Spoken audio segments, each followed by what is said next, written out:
social media is there to magnify things that are happening in people's life. So you can see someone's life in part, and you think that's how their life is, right? And then you try to mirror the same thing that you see on social media into your life, Yeah. right? Yeah, well, that's the danger, because we want to identify with people, but at the same time, when you only magnify the good, especially on Instagram, I would say that's the app where everybody's goodness is sort of amplified and Yeah, it's magnified, and it's magnified. Yeah. very hard to see the flaws. And instead, we begin to project our insecurities on people instead of identifying with some of the struggles they may face. Because in order for me to get to step B, or to become such a great person, I need to be able to know the strategy. And if I see a complete picture but I'm not given a procedure, then it makes it so much more difficult, and it makes it seem like there's an abstraction where I can never reach that, because like there's no connect. There's no connection. There's Yeah. no connection. And so I think that aspect has definitely been a problem in social media. We're not really shown that raw version.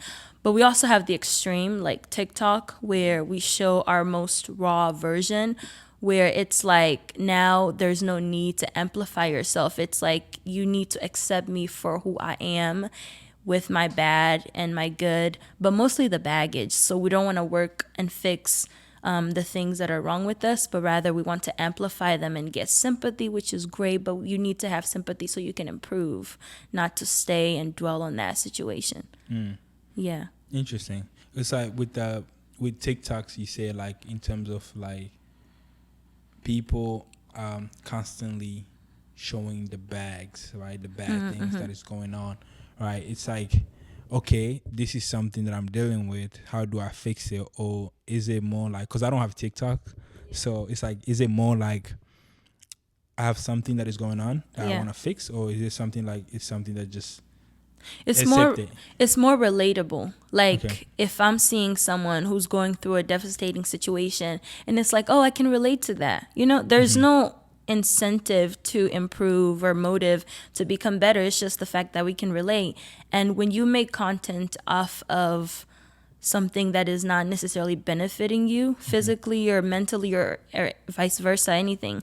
And it's like you constantly have to put yourself in a bad light so people can connect to you, because the extreme is Instagram, where we project the goodness of things, we project the perfect things, and then we have a different platform where you project the worst of things. And it's like, at least I can relate to somebody, at least I can find somebody who's also dealing with the problem, Yeah. instead of seeing this abstraction of image of a person that I just cannot relate to totally.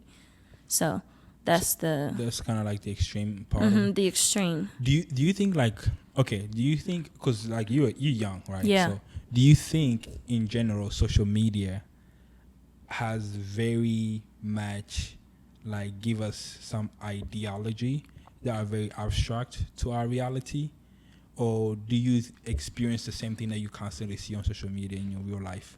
It's definitely an abstraction, because social media, like I said, it magnifies a lot of things. So you can have an idea, and let's say it can be a political idea, and that thing will be amplified all over social media as if that's real life, when really it's not. Like if I go out to the grocery store, that thing is not going to happen to me, whereas social media is going to be telling me the world is coming to an end because this and this and that, but that's really not the case. So there's this big abstraction.